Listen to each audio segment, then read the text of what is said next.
Alors, est-ce que tu peux nous dire un petit peu l'histoire de ce podcast et nous décrire son contenu? Bien sûr. Alors, je ne vais pas prendre beaucoup de votre temps. Hein. Ça va être, disons, un discours un peu introductif à la grande table ronde qu'il va y avoir du coup, tout à l'heure. Donc moi, je suis la voix et le créateur du podcast Jeans, qui est un podcast qui parle de sexualité, de corps, d'amour, de genre, de féminisme, pour les personnes arabes et musulmanes, qui est devenu aussi des personnes racisées en général, des personnes spirituelles aussi en général. Moi, en fait, le point de départ, c'est que ça fait 10 ans maintenant que j'ai des idées assez prononcées en termes de féminisme, antiracisme. Je pense que je suis assez différent peut-être des gens qui sont dans la salle, qui sont plutôt dans le côté universitaire. Moi, j'ai pas du tout évolué dans ça, je suis pas du tout sociologue, je suis pas anthropologue, j'ai pas de PhD appliqué en études de genre, je suis pas coach love, je suis pas imam, je suis juste un jeune homme qui a vu un discours engagé, qui en avait vraiment ras-le-bol de tout ce qu'on se disait dans les dîners, dans les discussions, entre amis, qui sont plus mes amis du coup, et d'avoir un discours de plus en plus engagé, plus militant. Et en fait, c'est là où je viens, parce que j'ai commencé à militer pour le Maroc, au Maroc, dans ma terre natale, où il y a aussi beaucoup de choses à faire sur ces questions LGBTQIA+, on s'en parle. Et en France aussi, sur deux volets distincts. Ici, c'est plus sur la question intersectionnelle, raciale, islamophobe, et j'en passe. Et quand je me suis rendu compte de toutes ces micro-agressions au quotidien, je me suis dit que c'était plus possible de rester silencieux dans ce silence qui était partagé par la majorité. Donc j'ai quitté le confort de ma vie d'avant du jour au lendemain pour revenir habiter entre la France et le Maroc. Et je me suis mis à lire et à lire encore. Enfin, je pense que le seul intérêt de ce que je raconte aujourd'hui, c'est vraiment de se dire qu'on peut ne pas être docteur en sociologie et commencer à se poser des questions, mais être un citoyen lambda, vraiment être personne. Moi, je suis en plus anonyme dans le discours, donc c'est vraiment cette question-là de j'ai lu encore. Pour le coup, j'ai lu Amina Wadoud, j'ai lu Angela Davis, j'ai lu Tariq Mohamed Zahed aussi, et puis j'ai commencé à me poser beaucoup de questions. J'ai lu le Coran, j'ai lu la Bible, et j'ai lu encore. Et quand on lit toutes ces choses-là, on commence à se rendre compte de plein d'aspects du monde, et je me suis juste dit, on m'a menti toute mon enfance, toute ma jeunesse, toute ma vie. On m'a raconté des choses qui n'existaient pas dans les textes. Et donc c'est là où la lecture approfondie m'a permis de mettre en lumière ce que justement le patriarcat mettait dans l'obscurité, ou plutôt dans l'obscurantisme. C'est-à-dire qu'il y a vraiment quelque chose de l'ordre de comment on peut révéler le savoir différemment, lui mettre une lumière différente. Et c'est vraiment le principe de Jeans, c'est d'interroger des personnalités du monde académique, du monde public, des chanteuses, c'est des personnes non binaires, il y a vraiment de tout, des artistes, etc., dans une grande diversité, pour parler de manière intersectionnelle, inclusive, et faire ce que j'appelle moi une révolution de l'amour. Voilà. Et on parlait, juste pour en dire un petit peu plus de Jeans, on parlait ce matin de la nécessité de peut-être changer les représentations, de déconstruire les choses à une échelle individuelle et aussi à une échelle collective, et au-delà même du monde académique, c'est ce que fait Jeans. Et je me posais la question de savoir quels avaient été et quels sont encore les retours en fait, que tu reçois régulièrement. Alors, il y a plein de retours qui sont évidemment très ambivalents, puisque j'ai à la fois, je suis passé par, je pense comme beaucoup de militants très actifs sur le terrain, des menaces de mort, des menaces, des insultes, du cyberharcèlement, du signalement, etc., qui n'ont pas forcément trop fait peur pour le moment. Et en même temps aussi beaucoup de messages extrêmement touchants, révélateurs d'une société un peu cachée, anonyme derrière leur écran, quand je dis société, c'est-à-dire des personnes, en fait, des individualités plutôt, qui subissent ces harcèlements-là parce qu'ils sont, ou elles sont des personnes à l'intersection d'identités différentes qui sont mutuellement exclusives selon le social et selon le patriarcat surtout. Donc quand on est une personne qui est une femme qui porte le foulard et qui a une sexualité hors mariage, et on se sent extrêmement mal et du coup on ne sait pas se foutre. De la même façon qu'un homme qui est noir, musulman et qui habite en France et qui est homosexuel, il ne sait pas où se foutre parce qu'en fait, là où il va, il y a une question de quel est mon espace sûr. En fait. On parlait tout à l'heure de territorialité, des espaces où on peut se définir, où on est plus sûr d'être. Et en fait, voilà, moi je loue cette idée-là à travers les invités que j'ai eus, notamment ce féminisme intersectionnel, qui est pour moi hyper important, qui part aussi de la figure du féminisme islamique aussi, parce que moi, pour moi, le féminisme islamique, c'est un féminisme qui est spirituel, qui est droits humanistes, qui est intersectionnel par définition, qui est décolonial aussi, et pour montrer aussi qu'il y a des féminismes, en tout cas, pour moi, il n'y a que le féminisme intersectionnel qui vaille aujourd'hui pour la libération et la convergence des luttes.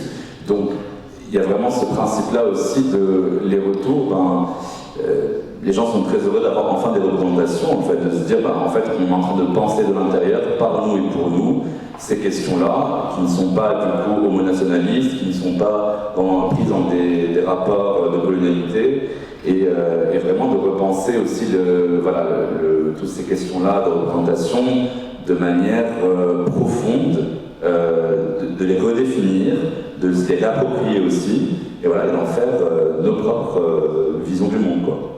Et pour finir, pour ceux qui veulent découvrir Jinx, l'écouter, est-ce que tu peux nous faire un petit teasing de ce qu'il y a à venir et peut-être de l'orientation future du podcast? Ouais, bien sûr. Alors, je vais parler de ça et je vais aussi avoir un petit mot sur le militantisme parce que ça va être la thématique d'après, ça pourra me permettre d'introduire, sinon Aminata va me demander. Du coup, oui, alors Jinx, vous pouvez trouver ça sur Spotify, Deezer, Apple Podcast. Voilà, je suis inclusif même dans les plateformes de streaming. Vous pouvez aller voir ça partout où vous voulez, c'est gratuit. C'était aussi l'esprit en fait de ce podcast-là, c'est de mettre à contribution des savoirs très précieux de la part des personnes érudites avec qui j'ai partagé ce micro-là, pour pouvoir le mettre dans le monde réel, dans le commun des mortels, dans les personnes qui pouvaient accumuler ces savoirs-là. C'est disponible donc partout, tout le temps, gratuitement. Vous pouvez aussi suivre sur Instagram, @Jinx_podcast, je place la petite promo. Mais c'est aussi en fait un espace que j'appelle plus ou moins, enfin disons safe avec moi, parce que je suis le seul qui fait tout de A à Z dans cet espace-là médiatique. Et j'y tiens parce qu'en fait, j'ai envie que les gens s'y sentent sereins pour pouvoir échanger. Jusqu'à ce matin, j'ai une jeune femme qui est neurodivergente, qui est musulmane, qui porte le foulard, qui ne sait pas du tout où se foutre. Pareil, voilà, c'est vraiment cette question-là de quelle est ma place dans ce monde-là, comment est-ce que j'ai accès à ce savoir-là. Donc c'est hyper intéressant. C'est souvent lors de témoignages comme ça, de ces retours, que des idées émergent chez moi de quelle personnalité je pourrais interviewer pour que cette parole puisse se répandre le plus possible et dévoiler ce message d'amour, de paix, de solidarité beaucoup. Et je vais faire la transition du coup par rapport au militantisme. Moi, alors je ne vais pas déprécier ce que je fais non plus comme travail, parce que c'est un travail de tous les jours. Je donne tout mon temps, mon énergie à faire ça le plus possible, parfois à défaut de pouvoir en vivre. Parfois c'est toujours le cas, mais bon voilà. Et je loue et j'admire tout le travail qui est fait notamment par Yacine, qui va parler tout à l'heure, par tous les autres, par Cynthiane, toutes les associations qui s'occupent vraiment de ça sur le terrain, qui font un travail remarquable au quotidien. Ça, c'est pour moi la vision qu'on a du militantisme. Je dirais quand même, pour compléter ça, que j'ai envie de réfléchir à une autre forme de militantisme qui m'appartient, qui n'est pas forcément quelque chose auquel on pourra adhérer forcément, mais moi, mon cyber-militantisme se trouve sur les réseaux, évidemment, parce que je pense que même si le travail de terrain est important, je crois que le mien, il est moins terrain, mais il est aussi peut-être tout terrain, puisque du coup, il est digitalisé. Du coup, tout le monde peut y accéder, partout, en anglais, en français, j'espère rapidement en arabe.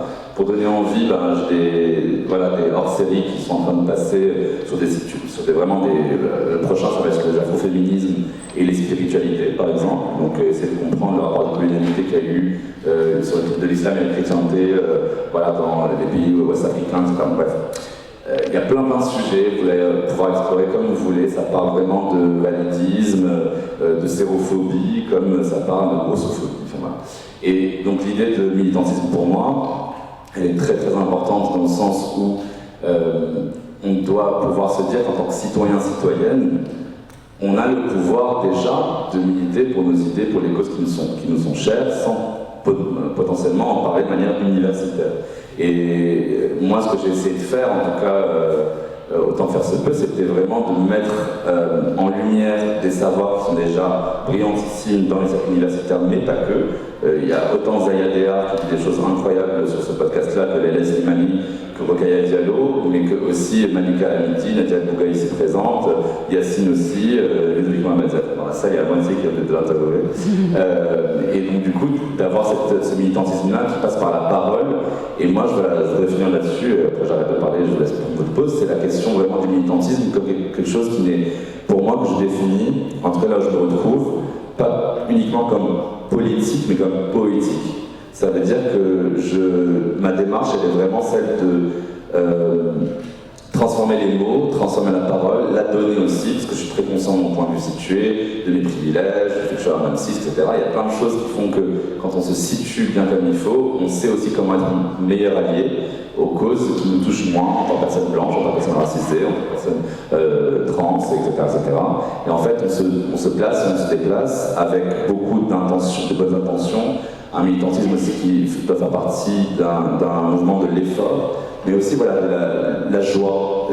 On peut aussi, bien sûr que les sujets sont extrêmement sérieux, mais on peut se mettre en joie aussi. Moi, je suis partisan d'un militantisme qui est éclairé, qui est jovial, qui est doux, mais qui est aussi tranché et audacieux. Je pense qu'on peut faire les deux. Je pense qu'on peut regagner en créativité. Et en vrai, si je dois faire mon universitaire, parce qu'on est dans les rangs de l'université d'Aix-Marseille, poème en grec, qui a donné le mot poésie, c'est aussi de l'action, c'est aussi de la création.